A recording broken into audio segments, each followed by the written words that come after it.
Fala galera, aqui é seu amigo Marcos Lisandro e nesse vídeo nós vamos falar de construção de páginas web. Se você já sabe construir páginas web, esse vídeo não é para você. Nós vamos falar de uma forma que a pessoa que nunca fez uma página web, tá? É, aprenda como funciona, saiba como funciona, como é que se confecciona uma página web. Então vai ser uma coisa bem introdutória, tá bom? Essa é uma disciplina do consórcio CEDERJ, no primeiro período, por isso nós estamos falando de uma coisa bem introdutória, tá? E nós vamos procurar aqui ajudar as pessoas com relação a um trabalho que tem que ser feito de construção de páginas web, para as pessoas poderem entender como é que funciona. A primeira coisa que a gente precisa ter em mente, tá, é a diferença entre website e página web. Tá? O website, ele é isso aqui, gente. É um conjunto de páginas web que são interligadas, né, através de link. Então, são várias páginas web interligadas que compõem um website. Tá? Isso grosso modo, tá bom? E tem outras coisas que podem compor uma página web, mas grosso modo, introdutoriamente falando, né, um website é composto de várias páginas web. Tá? A anatomia de uma página web, ela é normalmente, né, vamos voltar a dizer, nós estamos falando de introdução, tá? Então, ela é composta de três partes, tá? A parte HTML, tá? Que é uma linguagem de marcação de hipertexto, tá? Então, ela é composta de tags, que nós vamos ver mais à frente. O CSS, que visa a estilização, a formatação da página. E o JavaScript, que dá a parte de programação e validação de dados, tá? Feitos no navegador do cliente. Ok, gente? Então, vamos seguindo. Tá? A estrutura de um arquivo HTML. Como é que funciona a estrutura de um arquivo? Como eu falei, o HTML ele é um arquivo de tags, né, de marcação de hipertexto, né? Então, normalmente ele começa com uma HTML, uma tag HTML que é fechada cá embaixo, tá? E aí segue-se uma tag head de cabeçalho, tá? Tags meta, a tag de título, tá? O corpo do documento, que é a parte visível, né? Aí aqui nós temos dois exemplos de tag, por exemplo, uma tag H1 ou header1, que é a tag de título ou cabeçalho, e a tag P, que é uma tag de parágrafo. Tá bom, gente? Tá? Mas as coisas nem sempre foram assim, né? No começo, lá no comecinho, isso é importante para quem está entendendo, né? Para quem está começando a aprender a questão do HTML, entender como era antigamente, mesmo que você não use mais hoje, para você entender da onde que veio. O que é mais importante do que você saber, né, fazer uma página HTML, fazer uma página web, é você entender o que você está fazendo, né? Lá no comecinho, né, as páginas web eram feitas como tabelas, tá? Então, ou seja, as pessoas faziam no Photoshop aquela imagem bonita da página e ela era fatiada em pedaços que geravam uma tabela de margens invisíveis, tá? E aí você tinha aqui o menu lateral, você tinha o conteúdo, ou o menu do lado de cá, tanto faz, né? Você tinha o conteúdo, tinha o rodapé, tinha o cabeçalho, que tinha o logotipo da empresa e tal, e o menu superior, tá ok? Então, ou seja, a pessoa montava tudo isso no Photoshop, tá? Eu vou dar um exemplozinho aqui, mais ou menos igual a esse aqui, ó, tá? Isso era montado no Photoshop e aí era fatiado, né? Com vários cortes, cortava aqui e fazia o menu, né? Aqui essa parte aqui do banner aqui era cortado, né? Às vezes a pessoa fazia estático, ou às vezes fazia com uma animaçãozinha feita em Flash na época, né? E aqui tinha um outro menuzinho, né? E aqui tinha o corpo do site propriamente dito, tá? Então era feito com tabelas. Tá? E qual é o problema de você fazer isso com tabelas?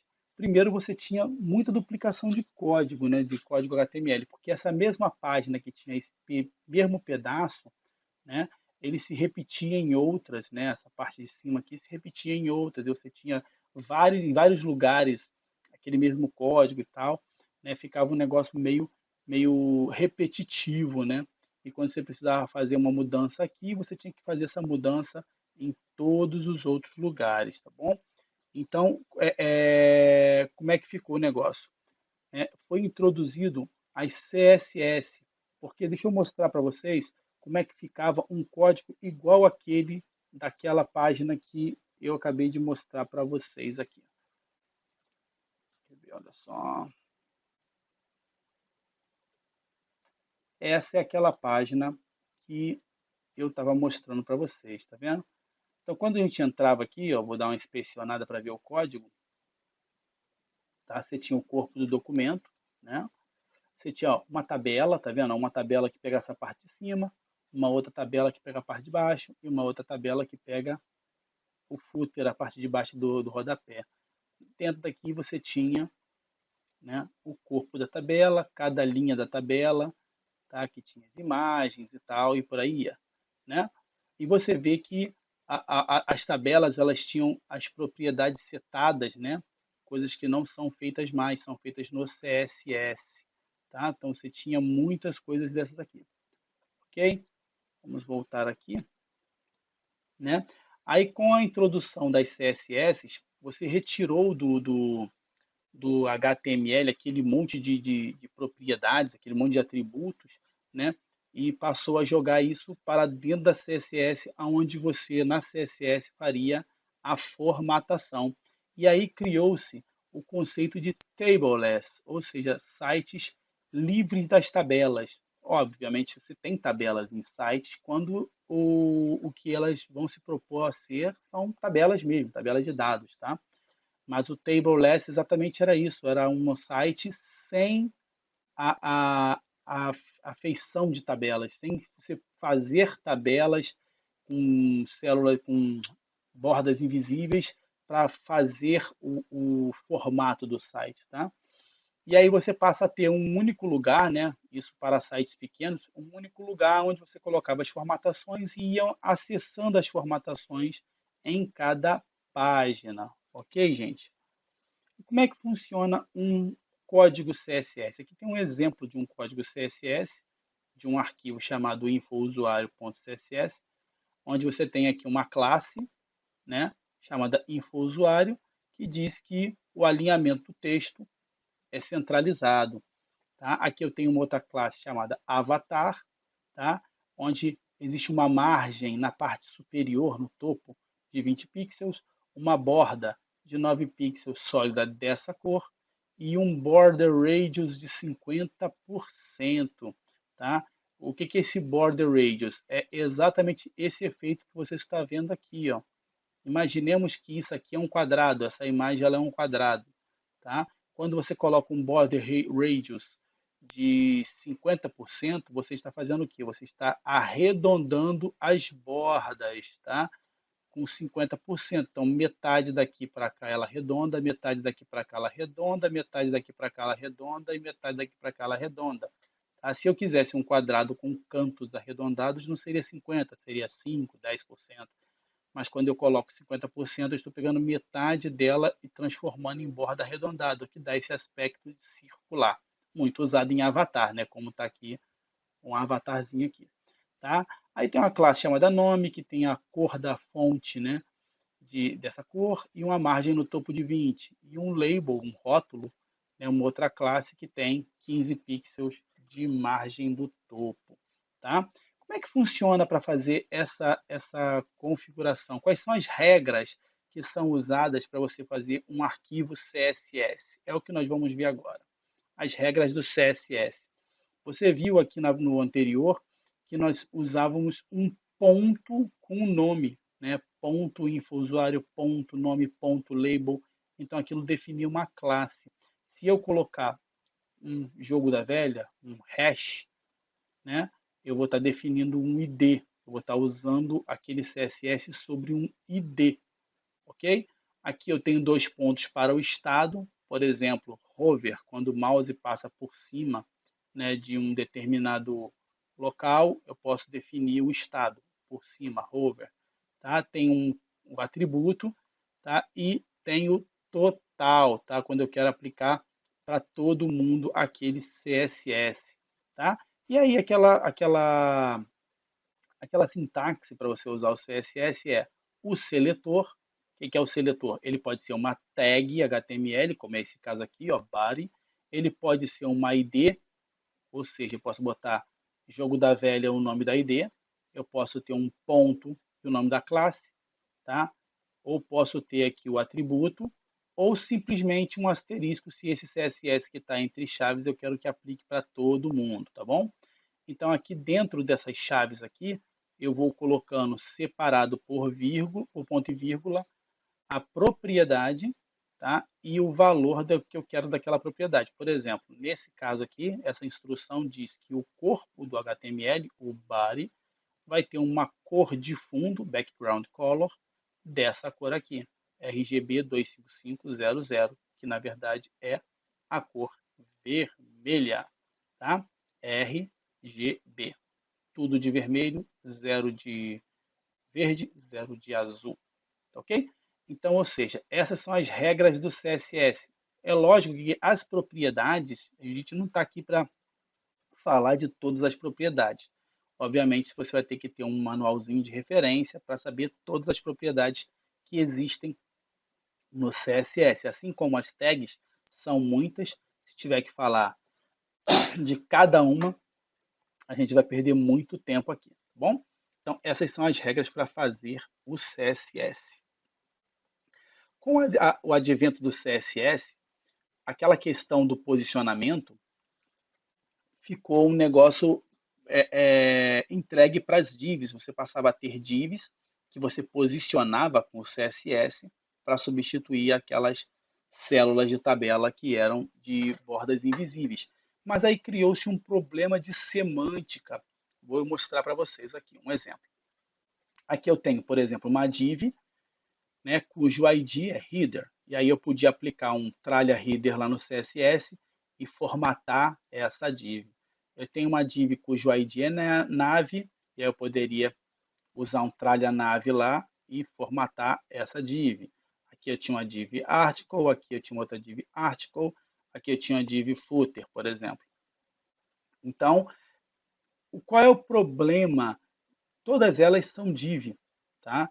E os motores de busca, né, os buscadores da internet, eles não podem considerar o nome de ID, tá? Para saber do que se trata cada pedaço desse da página. Então criou-se um problema de semântica. Imaginemos que aqui existe um logo da empresa, existe um menu, mas o buscador não vai saber, porque é uma div, né? Aqui também é um article, que tem conteúdos, né? Que o buscador, né? O motor de busca deveria saber que o conteúdo que as pessoas buscam estão aqui dentro desse article. Mas aí eu posso ter aqui como article, um outro usuário poderia botar só ART, tá? Ou topic, ou qualquer outro nome que ele quisesse dar. Então isso não era uma coisa que ficasse padrão, né? O fato de você usar div com ID ou com classes para você poder posicionar não te dava a noção de onde está a informação que o usuário está buscando no motor de busca, seja ele o Google, seja ele o Bing, seja ele o Yahoo, certo?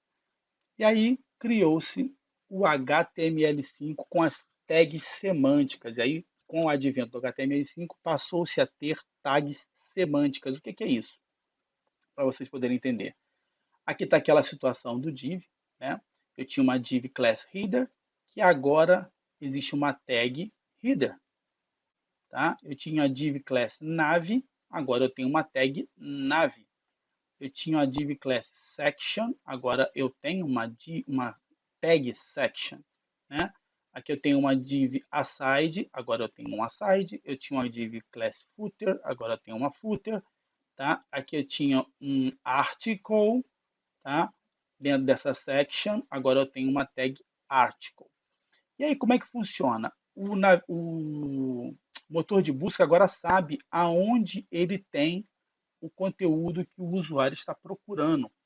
Obviamente, se você botar para buscar, ele não vai procurar no header, ele não vai procurar no nav, ele sabe que o header é um cabeçalho, ele sabe que o nav é um menu de navegação, ele vai procurar na section. Porém, dentro da section, eu posso ter ainda um header, né, o artigo e um footer, por exemplo. Eu posso ter um cabeçalho desse artigo, eu posso ter o artigo propriamente dito, e eu posso ter um footer, um rodapé desse artigo, tá? Por exemplo, digamos que a gente está num blog, tá? Eu tenho o header, que é da página, e daquela seção, daquele tópico que está sendo falado, né? Daquela seção, eu tenho o título do texto do blog, eu tenho o texto, propriamente dito, e eu tenho um rodapé desse texto do blog, onde está quem escreveu, quando escreveu e etc. Tá? E o aside normalmente é usado para conteúdos relacionados que aparecem na lateral.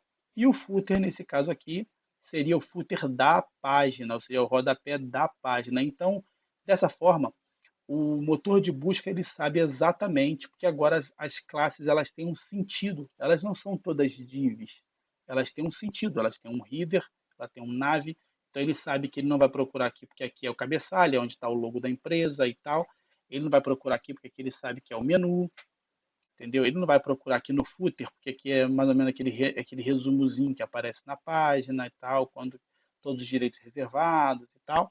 Tá? Então, normalmente, a informação que está sendo buscada, ela está sendo buscada aqui dentro da section. Ok? Vamos seguir. E aí, como é que funciona um documento HTML5?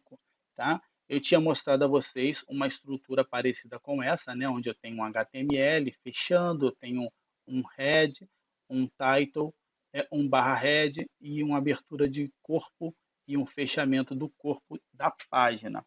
Tá? Porém, né, no momento que o HTML5 foi colocado, né, você teria alguns sites rodando o HTML5 já, porque aquelas pessoas que fizeram já sabiam, né, e você tinha sites legados, sites que rodavam o HTML4, o XHTML, documentos anteriores. Tá? Sempre existiu uma linha que entrava antes desse HTML definindo o doctype. Que tipo de documento é aquele? E convencionou-se que o doctype só com HTML ele indicaria que o documento que vem a seguir é um documento HTML5 e os outros anteriores, o HTML4, outro tinha um complemento aqui que dizia se era público, se não era público, qual era a versão, né? E o website da documentação, tá ok? Então, como é que funciona? Funciona que você tem uma abertura do documento, que é um doctype HTML, você abre o HTML e a partir daqui você tem aberturas e fechamentos de tags, tá? Ou seja, eu tenho aqui o cabeçalho, eu tenho um título que abre e fecha, e aqui dentro vem o título da página. Eu tenho outras tags que são entradas aqui, que vocês vão ver mais para frente. Eu tenho um fechamento do cabeçalho e eu tenho o corpo. E aqui dentro do corpo é onde entram as tags que vão ser visualizadas, que vão aparecer na página do HTML, que vão aparecer na página web. E como é que funciona a questão das tags HTML? Tá? Nós vamos mostrar uma para vocês identificarem como é que funciona, tá ok? Essa aqui é uma tag, por exemplo, H1 ou header1, que é muito usado para título, tá? Então, o que nós temos aqui? A primeira parte é a tag de abertura, que ela começa nesse sinal aqui de menor que e termina nesse sinal de maior que. Tá? É chamada de tag de abertura. Ela é composta pelo nome da tag, tá? Seguida do atributo, um ou mais atributos. Aqui nesse caso só está aparecendo um atributo, o atributo class, tá? Que esse aqui é o nome do atributo, e esse aqui é o valor do atributo. E aí você pode ter vários atributos que podem ser utilizados aqui, tá? A única diferença em relação àquele código que eu mostrei a vocês, que muitos dos atributos que estavam ali eram atributos de formatação, tá? Que aqui não é usado mais dentro do código HTML, tá?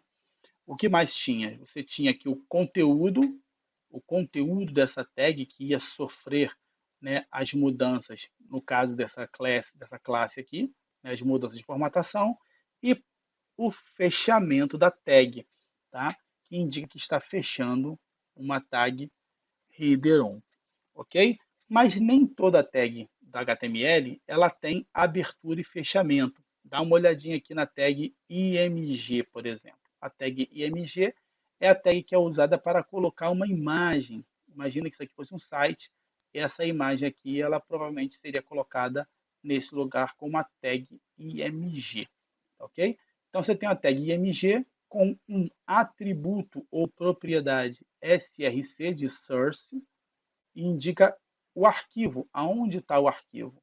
O arquivo está na pasta imagens, né? E o nome do arquivo é fido.jpg. Esse alt ou alternate, né, é o nome da imagem, uma descrição da imagem, tá ok? Que eu botei lá no meu cão. Repara que a tag img, ela tem uma espécie de fechamento e essa barra aqui ela é opcional, tá? Ela pode aparecer ou não, não faz a menor diferença, tá? Eu costumo colocar essa barra exatamente para indicar que ela é uma tag que não tem um fechamento como o H1 aqui, tá bom? Então, você tem tags que são assim, com abertura, conteúdo e fechamento, e você tem tags que não têm o fechamento. O fechamento é na própria tag. Tá ok, gente? Então, resumindo, um HTML ele é formado pelo código HTML que define o conteúdo da página, o conteúdo que vai ter lá, o que vai ter escrito. Tá? Também segue um CSS, que define a aparência do conteúdo, qual é a cor da fonte, qual é o tamanho, qual é a posição de um determinado objeto, tá? E você tem o JavaScript, tá? Que é a parte de programação ou validação de dados, né? Muito utilizado quando você quer fazer algo de programação sendo rodado na máquina do cliente, ou seja, no navegador do cliente, tá ok? Você tem o JavaScript, tá? Que não é alvo, né, dessa primeira AD que nós vamos falar mais para frente, tá ok? Aí eu tenho duas dicas para dar a vocês, para chamar a atenção de vocês. O primeiro, e é muito importante isso, tá? É que a pasta do seu site é o universo dele. A princípio, nada pode estar fora dela. O que, que é isso? Tá? Imaginemos que você tem no seu computador, tá, uma pasta chamada Meus Sites. Aí você tem o site 1, o site 2 e o site 3. E digamos que o conteúdo do site 3 seja isso aqui. Tá? Então você tem aqui ó, um HTML compras, um HTML Expresso Café, uma história, um máquina dos cachês, uma folha de estilo, uma pastinha IMG. Todos os recursos que vão ser utilizados no site 2 têm que estar dentro da pasta site 2. Eu não posso usar um arquivo que está aqui no site 1, tá? Porque o universo desse site está dentro dessa pasta. É como se ele só enxergasse tudo que está dentro dessa pasta. Por quê? Porque digamos que você vai enviar para o teu servidor web todo o conteúdo dessa pasta quando você for colocar esse site no ar. Você vai mandar o conteúdo dessa pasta. E aí o arquivo que você linkou fora desse universo, ele não vai existir lá no servidor. Então você vai ter um erro, você vai ter um que nós chamamos de link quebrado, tá bom? Uma imagem faltando, uma página que você clica e ele dá que a página não existe, dependendo do que você usou fora desse universo. Tá? Então a primeira coisa que você tem que ter noção, tudo que eu vou usar, todos os recursos que eu vou usar, eu tenho que usar ele dentro, tá, da pasta que eu escolhi, que eu criei para fazer aquele website. Tá? E também é de bom tom você criar pastas, por exemplo, uma pasta IMG ou imagens para você colocar as imagens, uma pasta, por exemplo, CSS para você colocar os estilos, caso tenha mais de um estilo, né, caso tenha mais de um arquivo CSS, né, ou uma pastinha para os arquivos do JavaScript. É também bem legal você separar isso, deixar isso bem organizadinho, tá ok? O segundo é bem importante, tão importante quanto o anterior, tá? É que você precisa ter cuidado com os nomes de arquivos que você vai linkar, seja ele imagem, seja ele link para uma página HTML. Por que eu estou falando isso? Porque, veja, aqui eu estou linkando um arquivo que está dentro da pasta imagens, perdão, chamado fido.jpg, tá? Só que esse fido.jpg, ele não é igual a, por exemplo, fido com F maiúsculo. E também não é igual a fido com JPG maiúsculo. Tá? Isso pode te dar a falsa impressão Porque no Windows, o Windows ele não é case sensitive. Para o Windows, esse arquivo aqui é igual a esse, que é igual a esse. Tá? Mas num servidor web, que normalmente é Linux, na maior parte das vezes é Linux, isso aqui são 3 arquivos diferentes, tá, gente? Então tem que tomar muito cuidado com isso. Do jeito que está escrito o arquivo, você tem que usar na hora de codificar o seu HTML, tá bom? Então, toma cuidadinho com isso, tá? E agora, nós vamos seguir para a AD1 de CPW desse semestre, tá bom? 2021, primeiro semestre. Vamos lá. Aqui estamos, galera, com a AD1, tá? Do primeiro semestre de 2021, de construção de páginas web. E é óbvio que eu não estou aqui para resolver, tá? Essa AD, apenas para te dar uns toques. E, obviamente, eu vou mostrar para vocês a minha AD que eu fiz quando eu fiz construção de páginas web lá de 2015, segundo semestre, tá ok? Então, vem comigo aqui, tá? Ele está falando algumas coisinhas aqui, tá? Tá? Que a entrega tem que ser feita no formato zip, tá ok? De extensão zip, tá? E que não serão aceitos trabalhos em doc ou PDF, ou seja, você tem que fazer os arquivos HTML, fazer ele rodar os HTML, JS, CSS, tá? E vão estar todos eles agrupados num zip, tá bom? Então vamos lá. Vamos seguir aqui. Ele tá. Primeira coisa que ele pede para vocês, olha aqui, é uma página com layout baseado em tabela. Por que isso? Se isso não é mais utilizado? Exatamente para te dar a noção de como era e como é depois, tá? Primeira coisa, ele vai te pedir para você fazer essa página aqui, tá? No formato de tabela. Então aqui você já está vendo, né, que você tem aqui, ó, aqui você tem uma linha, certo? Aqui você tem uma outra linha, tá? Aqui você tem uma linha, ok? Tá bem claro aqui que aqui, ó, se você reparar, tem uma colunazinha aqui, ó, uma coluninha aqui, tá? Tá? Ou então, quando você colocar o elemento HR, você verifica se ele vai deixar essa bordinha, tá? Talvez você não precise nem colocar, tá? Mas aqui com certeza você tem uma, duas, três e quatro células de uma tabela. Então aqui você tem uma linha, aqui você tem uma linha, tá? Aqui é uma única célula grandona, né? Tá? E aí o que acontece? Ele está te pedindo o seguinte, para você criar o código dessa página aqui. Os posicionamentos dos elementos da página devem ser feitos utilizando uma tabela de bordas invisíveis, como eu falei para você, tá? Naquele histórico lá. Os textos da página devem utilizar a fonte Tahoma, no caso do Windows, tá? Ou caso não esteja presente, como no Linux, as fontes Ubuntu ou Liberation, tá? E ele está dizendo as referências do menu apontam para essas páginas aqui, com máscaras, camisas e compras. Referências do menu, com máscaras, camisas e compras, tá ok? Então ele está te dando aqui. Os links do menu estão em células de altura 25 pixels, tá vendo? De uma tabela invisível e a seleção de um link deve causar a abertura da página correspondente em um novo tab do navegador. O menu está separado no conteúdo principal por linhas contínuas do tipo HR, tá? É uma tag que coloca essa linhazinha aqui, ok? Aqui também, tá bom? No rodapé se usa uma tag address para informações de localização, ou seja, isso aqui, ó, endereço, telefone aqui, ó, vai estar dentro de uma tag address, tá ok?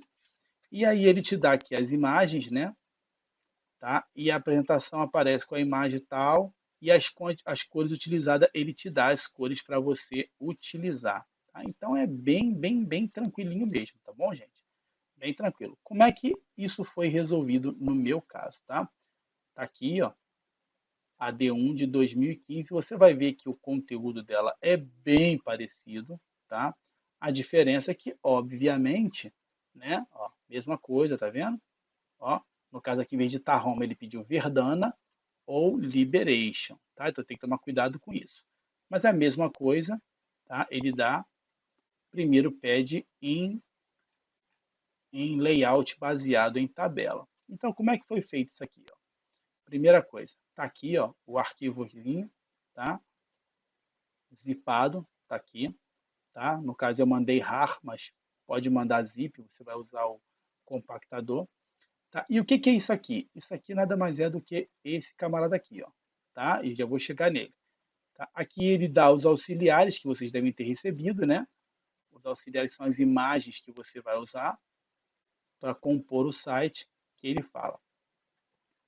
Então vamos lá, deixa eu mostrar a vocês como é que eu fiz. Eu criei uma identificação do aluno, um arquivinho texto, aonde eu me identifico, tá? AD1 dá o meu nome, tá? A minha matrícula, e botei algumas observações, tá ok? Na pasta HTML4, a questão 1 da AD1, na pasta HTML e CSS estão as demais questões da AD1, ok? Então, como é que foi feito isso aqui? Na página HTML4, tá? Eu criei o único arquivo que ele pediu, tá? E aí eu disse aqui no texto, tá? Que eu tomei a liberdade, isso eu falei para o tutor, tá? Tomei a liberdade de fazer outras páginas apenas com o nome para evitar que os links do menu de navegação acusem link quebrado. O que, que é isso? Eu fiz isso aqui, ó. Essa é a página, tá? Em formato de tabela, tá? E aí eu criei as páginas, tá vendo? Só com o nome, ó. Página história, página máquina, só para não dar link quebrado, tá ok? Tá? E repara que a cada uma ele abriu numa janelinha diferente, da mesma forma que a sua AD está pedindo, né? Que aqui também pedia, tá ok? Que cada uma tem que ser aberto numa página separada, tá ok? Ok. Aqui, ó, a seleção de um link deve causar a abertura da página correspondente em um novo tab do navegador, tá? Então, vamos dar uma olhadinha como é que isso foi feito? Vamos dar uma olhadinha. Vou olhar aqui o código da página, vou inspecionar. Então, lá está. Ó. Aqui eu tenho um background, tá? Aqui no head, deixa eu botar no código que é melhor para vocês poderem ver.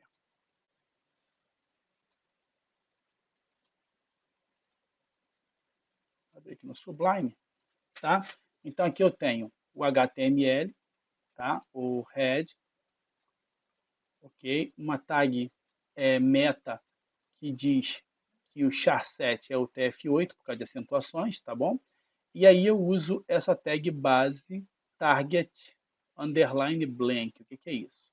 Eu estou dizendo que a base é a abertura do alvo numa guia separada. Então, tudo que eu clicar de link, ele vai abrir numa guia separada. Isso pode ser feito dessa forma, ou eu poderia, em cada um aqui, ó, por exemplo, ó, colocar um target blank, ok? São duas formas que você pode. A cada link, você clicar target blank, ok? Ou você colocar um base target blank e aí todos os links vão passar a abrir numa guia separada, ok? Aqui eu tenho o título da página, tá bom? E aqui eu tenho o que nós chamamos de CSS inline, tá? Aonde eu coloquei, né, para o body, para o TD e para o TH, uma fonte family, Verdana e Liberation, tá? Do jeito que ele pediu na minha AD, tá? Que não é igual à sua. A minha ele pediu Verdana ou Liberation, tá? E aqui no caso vocês vão usar o quê? Vocês vão usar Tahoma, Ubuntu, Liberation, ok? E aqui eu tenho a cor, tá? Que ele me deu essa cor também, assim como ele deu a cor para vocês aqui embaixo, tá? Ó, a cor do texto, ó, eu também, ele me deu a cor que eu usei, tá? Que não é um branco, né? Aqui é um meio amarelado, tá? Então, eu coloquei aqui a cor que ele deu, e aí que todas aquelas cores que ele está colocando aqui, ó, para você, ó, o fundo, tá vendo? Ó, o link visitado, tá? Você coloca aqui no CSS, ó, a cor do link é esse, a cor do link visitado é esse. No meu caso, ele tinha ainda o hover, tá? Que é quando eu passo o mouse por cima, ok? E ativo, ou seja, depois que eu que eu cliquei, que eu ativei ele, tá? Aqui eu tenho uma outra formatação que ele passou com relação às UL, né? As listas não numeradas, né? Que no caso daquele site é utilizado para colocar essas bolinhas aqui, tá ok? Então também tinha uma formataçãozinha que a AD passava, tá? Isso aqui eu não inventei, tá? Eles deram todas essas aqui, ó, indicado com círculo e tal, tá ok? Tudo isso eles colocaram, tá? E aí depois ele vinha com o site em HTML5, que é o que ele pede no seu aqui depois, tá bom? A próxima que você vai fazer é a mesma página anterior, tá? Aqui ele só pede uma página, tá? A página home, que na verdade ela tem o nome de com HTML. Assim como a minha tinha Expresso Café, essa aqui é com.html. Você vai chegar e vai criar esse cara numa pasta, tá? Chamada de HTML4, por exemplo. E aí vai colocar ela lá dentro. Lá dentro é um site, é um universo. Tudo que você usar vai estar lá dentro da mesma forma que eu fiz aqui, tá? Aqui, por exemplo, eu tenho ó, HTML4, aqui é um universo. As imagens estão aqui dentro, tudo que eu linkei nesse site aqui estão sendo linkados aqui dentro, tá? Esse é o grande cuidado que você tem que ter.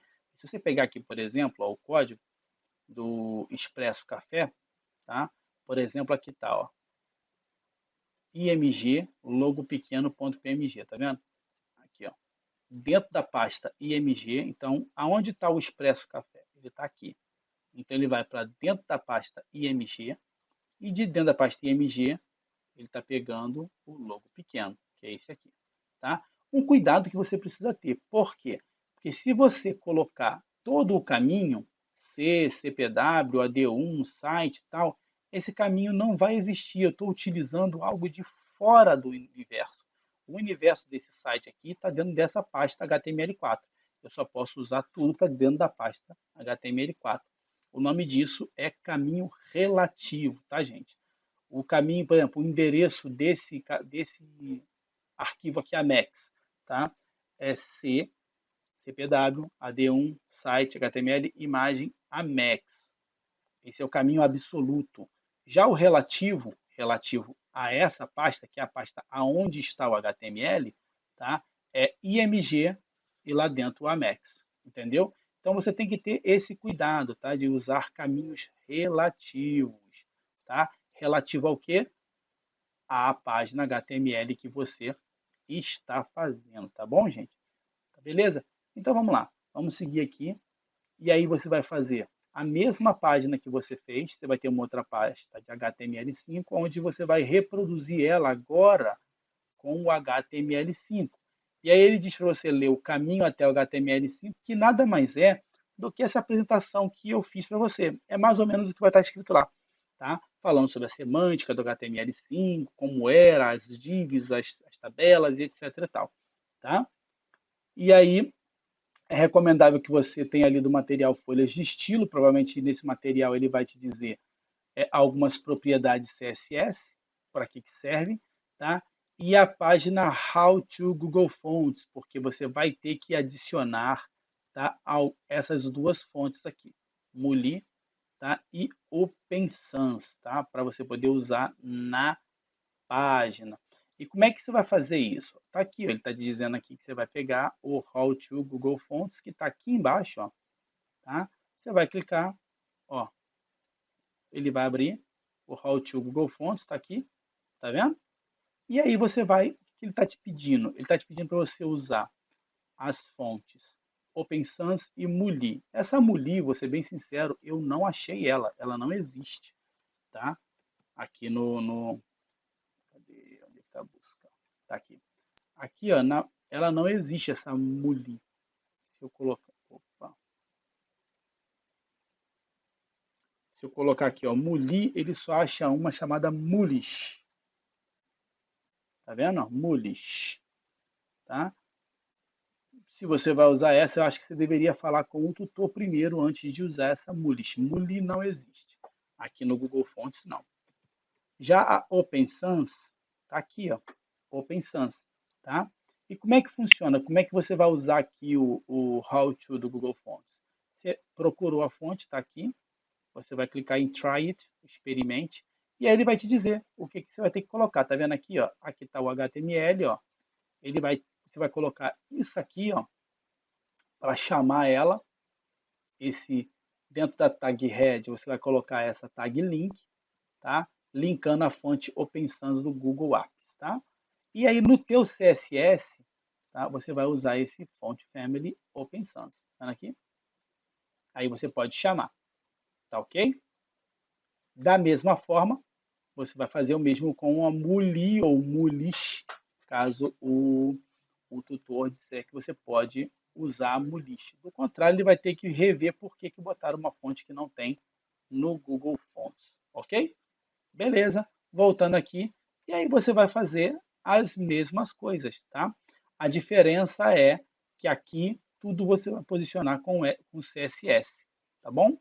E aí é bem tranquilo porque ele vai te dando tudo, tá? Ele está mandando você fazer tudo, ele está te dando que você tem que ter essas classes, ele te dá o nome das classes, tá? Que você vai ter, ó, classe para endereço, classe para imagem do logo, para o menu, botão, apresentação, tá? E aí ele está te dando, inclusive, praticamente o CSS, ó. Como é que vai estar, ó? Header, nav, tá?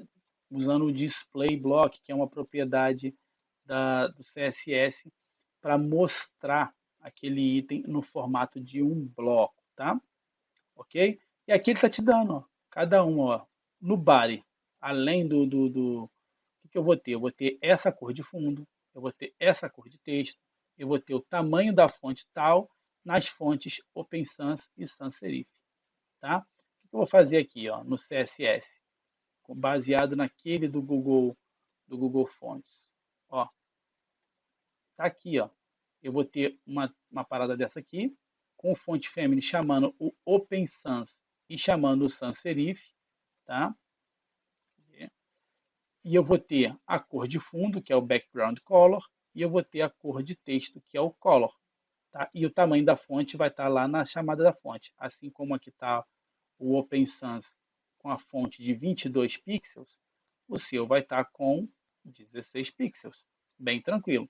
E ele vai te dando tudo, os estilos do nav, os estilos do header, tá? Da tag A, que é da tag de link. Tá vendo? Está dizendo aqui, ó, que é um link. A cor do link é esse e a cor do visitado é esse. Igual eu mostrei para vocês aqui no meu inline aqui, ó. A link, a visitado. Tá vendo? E você vai usar as cores, obviamente, que ele te deu. Tá? A classe de endereço, tá dizendo aqui, ó. A classe MGLogo, a classe de apresentação. Tá? Tudo que ele te pedir, ele vai te dizer, ó, quais são os estilos também do nave. O estilo do menu, ele tá te dando, ó, te dá até a dica. É bem tranquilo de fazer, tá bom, gente? E ele está dizendo aqui, ó, as fontes da Google necessitam de uma tag link para serem incluídas, que é essa tag que eu mostrei para vocês aqui, ó, que você vai ter que ter uma para Open Sans, vai ter que ter uma para a Muli ou Mulish, tá? Então, como é que funciona isso? Vamos lá, deixa eu mostrar para vocês como é que foi na minha, tá, de HTML5, tá? Aqui eu tenho a estilo, tá? Deixa eu fechar esse Expresso Café aqui, tá? Eu tenho a estilo, ok? E eu tenho a página principal, tá? E aqui eu tenho, tá? O mesmo esquema, chamando a estilos, né? A tag link chamando a página de estilos, a página de estilos está chamando as fontes de Verdana e Liberation, tá? Aqui nesse aqui a gente não tinha a questão do Google Fonts, né? Ninguém não foi pedido a questão do Google Fonts, senão teria que ter aquela tag link aqui, né? E a declaração chamando ela, tá? E aqui eu tenho, ó, dentro do body eu tenho uma header, tá? Eu tenho um nav, tá? Vamos olhar aqui para a página. Eu tenho um header, que é tudo isso aqui, tá? Dentro do header, tá vendo? Eu tenho a tag address, que no caso de vocês não vai estar no header, vai estar no footer, né? Lembrando do desenho de vocês, o endereço está aqui no footer, não está no header, né? No outro estava aqui. São essas coisas que mudam, mas você tem que ficar ciente disso, né? E aí que eu tenho navegação. A navegação de vocês vai estar dentro do header, né? Lembrando aqui, ó, da imagem, a navegação está dentro do header, ok? Ou abaixo do header, caso você queira considerar só essa parte como header e essa como nav, tá? Aí aqui você tem a section, que é o conteúdo principal, tá? Aqui tem a classe apresentação, que é um parágrafo, tá? Que formata isso aqui, tá? E a logo grande, que é esse camarada aqui, ok? E aí, obviamente, aqui eu tenho uma classe apresentação, dentro do estilo eu vou ter o que formata a apresentação, ok? Eu vou ter uma classe, por exemplo, ender de endereço, né? E aqui no estilos eu vou ter um address ender com a formatação. E essa formatação é exatamente o que ele pediu, ou seja, da mesma forma que ele também te mandou. Então basta você saber transformar o que ele te pediu aqui em texto, tá? Nas propriedades do CSS. Então, galera, eu desejo a vocês boa sorte na confecção dessa, porque não é só essa pasta, né? Tem a segunda aqui, ó, uma outra chamada máscaras, tá? Mas ele sempre traz a mesma coisa, tá? As mesmas informações, como você vai fazer, quais são as classes, tá? O que você vai jogar em cima da tag tal, tá bom? Tem as dicas, é bem tranquilo mesmo, tá bom? Cada tabela ele traz sempre as mesmas coisas. E cada arquivo desse é um item da AD. E no final você vai ter feito todas as paginazinhas do teu website, tá? E é muito importante que o seu website esteja o mais correto possível, porque esse website ele continua na D2, tá? Na D2, esse website continua para que você possa colocar a parte de JavaScript, principalmente nessa questão aqui, tá? Tem que os de vocês aqui acho que nem tem o CPF, mas no meu tinha CPF. Mas enfim, vai ter alguma coisa de JavaScript para você poder fazer. Tá? Seleção, aparecer valor, calcular total, enfim. Vai ter umas paradinhas de programação aqui que vai ser bem bacana, tipo, seleciona o produto, aparece a imagem. Vai ter uns negócios bem legais para você fazer aqui. Então, o mais correto que tiver a sua página nesse primeiro momento, define o quão correto que ela vai estar na última AD. Eu espero que você tenha gostado, eu espero que tenha tirado as suas dúvidas. Se você tiver alguma dúvida, escreve aqui no comentário, vamos interagir. O que eu puder fazer para te ajudar, desde que eu não resolva a AD para você, tá tudo certo. Eu te agradeço por ter assistido até agora e continue explorando o nosso canal aí e colocando as suas sugestões para novos vídeos. Até lá, galera!